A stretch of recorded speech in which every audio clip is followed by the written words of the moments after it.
Somebody asked me a very funny question about God. That, Father, have you seen God? Have you seen God? Then I just smiled and I gave a very funny answer to the question. God cannot be seen. God cannot be seen because God goes beyond space and time. God goes beyond space and time. There are so many things that are in existence, but they're not within space and time. But they are in existence. Like God, God is a being, a supernatural being. We are also beings. God is also a being, but a supernatural being whose alone existence is necessary. My existence is not necessary. Your existence are not necessary.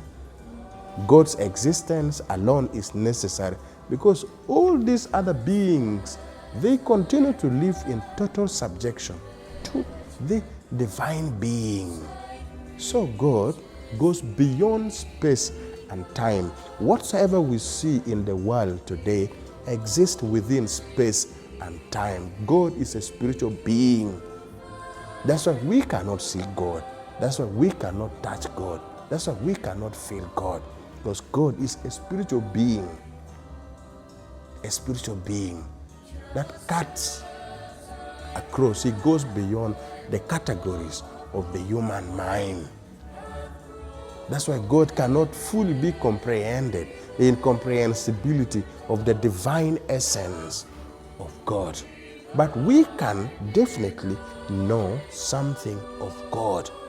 Something, a glimpse of it. When we look at the effects which has been caused by the first cause. And the first cause in this case is God. God is the uncaused cause.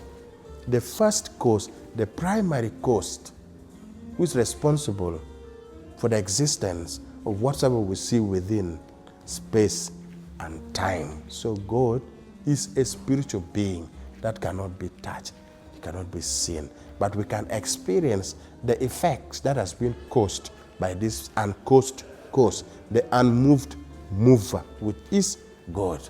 God cuts the categories of the human mind. Another thing, there's certain things that also cuts across the categories of the human mind. The essence of life, the core of life, the soul within the very being of a human person. A human person is not an ordinary being. A human person is a composite being. A composite being in the sense that a human person is composed with the body, which is matter. This body is matter, which is always liable to, it is subjected to corruption. It's liable to corruption. This body, it is matter. It can decay, but the soul has the capacity to transcend and go beyond space and time. And so it is the soul which is the core of man, the essence of a human person. Another example of something that does not need empirical verification is the world in which we live. We already know the world, that the world exists, but the world cannot be taken to the laboratory for empirical verification. So the concept of the soul, the human soul, the concept of God, and the concept of the world, all these three entities or elements cannot be fully subjected to empirical verification.